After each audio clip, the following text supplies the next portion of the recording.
Imagine you're 17, maybe 18, standing in a tiled corridor inside the Ottoman imperial palace. You hear soft shoes behind you. Then a woman with more rank than you quietly says your name. That's it. No explanation.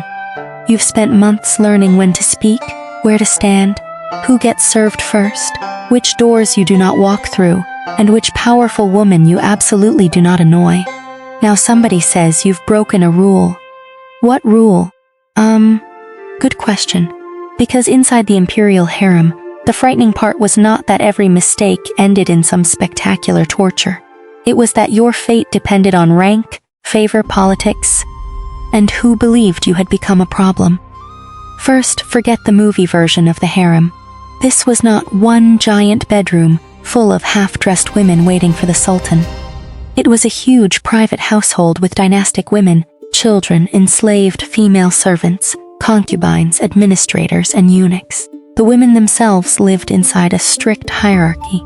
At the top stood the Valide Sultan, the sultan's mother, who could be the most powerful woman in the palace. Beneath her were consorts, experienced officers, supervisors, servants, apprentices, and novices. And yes, many of the women serving there were legally enslaved. Palace records and later research show women entering through purchase, gifts, or captivity. So right away, there's the ugly little secret behind all the silk, fountains, and polished tiles. For a young servant, following the rules was not office etiquette. Your freedom was already limited before you screwed anything up. A newcomer had to learn palace service and routine under women above her. Senior women trained novices, and one important female official, the kethüda kadın, effectively acted as the harem's superintendent. Sources describe her as responsible for maintaining order and making sure new girls followed palace rules, which means the sultan was not personally wandering around writing people up for being late. Imagine the paperwork. Discipline mostly came through a chain of authority. And that matters because when people ask, what happened if a woman broke the sultan's rules? The real answer is annoyingly complicated. There was no single eternal Ottoman harem punishment chart saying, spill coffee 10 lashes, insult a favorite, into the Bosphorus you go. The palace changed over centuries. Rank mattered. The offense mattered. The ruler mattered. The woman judging you mattered. The surviving records themselves show that titles, duties, numbers, and organization changed substantially over time. Later descriptions do say continued disobedience could bring corporal punishment. But those neat lists of exotic tortures you see online? Yeah, be careful.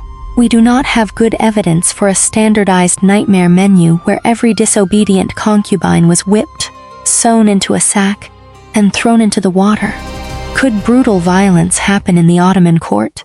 Absolutely. Can every dramatic harem story be trusted? Nope.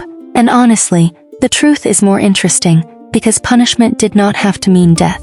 Imagine you're a low-ranking carrier, a female slave doing laundry, cleaning rooms, maintaining baths or pantries, or serving somebody important.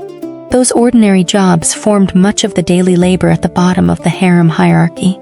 Your life runs on access, better assignments, better clothes, gifts, a little money, the possibility of promotion, the possibility, eventually, of being freed and leaving the palace. Now imagine losing favor. Suddenly you are no longer close to the person who might protect you. Somebody else moves upward. You don't.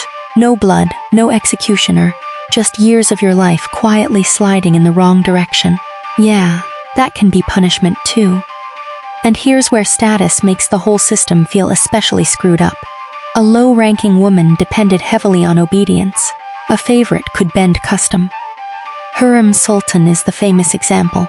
She did not remain one disposable concubine among many. She bore Suleiman multiple sons, stayed closely connected to the imperial center, and eventually became his legal wife, an extraordinary break with recent Ottoman dynastic practice. So what happened when she broke the rules? Well, once the Sultan approved it, apparently they weren't rules anymore. Ah yes, palace consistency, very impressive. But now we need to correct another myth. Being sent away from Topkapı did not automatically mean a woman had been punished. After a sultan died, women associated with his household were normally transferred to the old palace. Some were later married to suitable men, and slave women were commonly manumitted around marriage. Later research on female palace slaves also shows that the majority eventually gained freedom after serving for a period and left the imperial harem. Think about that for a second. The door opening could mean disgrace. It could also mean freedom. Same corridor, completely different future. And that uncertainty is exactly why palace life is so hard to turn into one clean horror story. Now, if ordinary discipline was complicated, political disobedience was something else entirely. Because once a woman became powerful enough, she was no longer just worrying about manners or service. She was playing with succession, regency, military factions, who controlled access to a child sultan, who got appointed, who got removed. And this is where the harem stops looking like a private household and starts looking like a government office, where everyone has relatives with swords. The best example is Kösem Sultan. Kösem rose from concubine to one of the most powerful women in Ottoman history. She served as regent and survived through multiple reigns. By 1651, she was locked in a vicious political struggle with Turhan Sultan, the young mother of Sultan Mehmed IV. According to Ottoman accounts examined by modern historians, Kösem planned to remove Mehmed and put another prince on the throne, whose mother she expected to be easier to control. There was one small problem. Someone in Kösem's own circle betrayed the plan. Meleki Hatun, one of her female servants, warned Turhan's faction, and then the palace rules became very simple. Survive. During the night of September 2, 1651, Kösem was murdered inside the palace by members of the rival faction. The killing was at least approved, and perhaps instigated, by Turhan's side. Not a public execution. Not some grand courtroom performance. A woman who had helped govern an empire was killed inside the same private world where she had built her power. Jesus. And notice the hypocrisy here. For a junior servant, obedience meant knowing where to stand.